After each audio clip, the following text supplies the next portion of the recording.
কাকে খুন করতে হবে, কাকে খুন করা যাবে না এটা জানে না, কাকে বাঁচাতে হবে, কখন অস্ত্র থামাতে হবে এটা জানে না, তার হাতে অস্ত্র তুলে দেওয়া যায় না।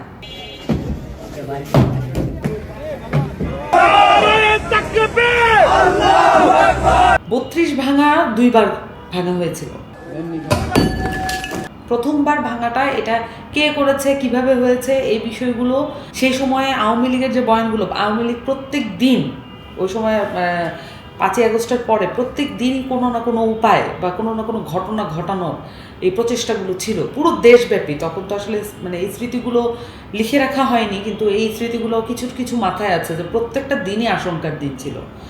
সো এই যে তারা কিন্তু এই 32-এ ফেরত আসতে চায়, আওয়ামী লীগ চায় 32-কেই তার জায়গাটা ধরে রাখতে। এটা তার এক ধরনের পূজার মণ্ডপ হিসেবে তারা ব্যবহার করতে চায়। এটা মানে রাজনৈতিক যে পট পরিবর্তন, এটার মধ্য দিয়ে আপনি যেই বিল্ডিং, যে স্থাপনার উপরে পৌত্তলিকতা আরোপ করবেন, সেই বিল্ডিং বা স্থাপনার উপরে মানুষের রোষ এটা স্বাভাবিকভাবেই যাবে। এবং আমি মনে করি এই বিল্ডিংগুলো, এই স্থাপনাগুলো, এই রকমের মানে দলীয় ভাস্কর্যগুলো এই জন্যই তৈরি করা হয় যাতে করে এই আক্রোশটা মানুষের যায় এবং একই সাথে এটা ভাঙার পরে অভিযোগও করা যায় শিল্পহীনতা, সংস্কৃতিহীনতার।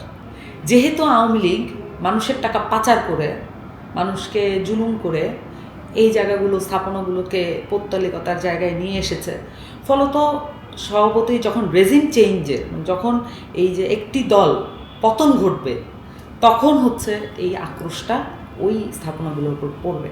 এটা হচ্ছে আমি ব্যাখ্যা করলাম অ্যাথ্রোপলিটিক্যাল একটা দৃষ্টিভঙ্গি থেকে, এটা হচ্ছে মানুষের স্বাভাবিক ফেনোমেনা থেকে আমি ব্যাখ্যা করলাম। কিন্তু রাজনীতিবিদ হিসেবে আমার কী করা উচিত? যে কোনো ধরনের এক্সট্রা জুডিশিয়াল আক্রমণ সেটা তো কন্ডেম করা উচিত আমি কন্ডেম করিও, কিন্তু এটার ভিতরে যে ইন্টারনাল কনটেক্সট সেটাকে ব্যাখ্যা করার দায়িত্বশীলতা এটা কি আমাদের পলিটিশিয়ানদের কাছ থেকে দেখা যাচ্ছে কি না? আমি খুব কম দেখতে পাচ্ছি। বরঞ্চ রেটরিক এবং মুখস্থ বয়ানের বা শিখে আসা বয়ানের এক ধরনের চল আছে, এটা ক্ষতিকর। 32-কে আপনি কীভাবে ব্যাখ্যা করবেন? আপনি আওয়ামী লীগের নানান ধরনের স্থাপনাকে কীভাবে ব্যাখ্যা করবেন? মানুষের রোষকে কীভাবে ব্যাখ্যা করবেন? এবং কার হাতে আপনি অস্ত্র তুলে দেবেন কি দেবেন না, এই ব্যাখ্যাগুলো বা এই কথাগুলো রাজনৈতিক ময়দানে এখনই আসার সময়।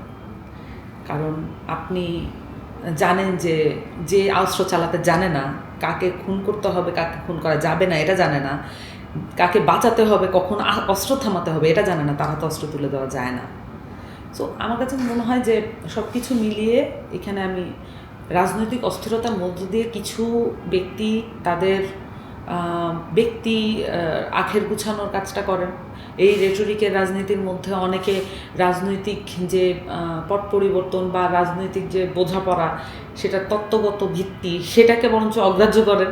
ফলত যেটা হয় যে আপনি একদল মূর্খ পলিটিশিয়ান দিয়ে আপনার দেশে যে পলিটিক্স সেটাকে আবর্তিত হতে দেখা যায়।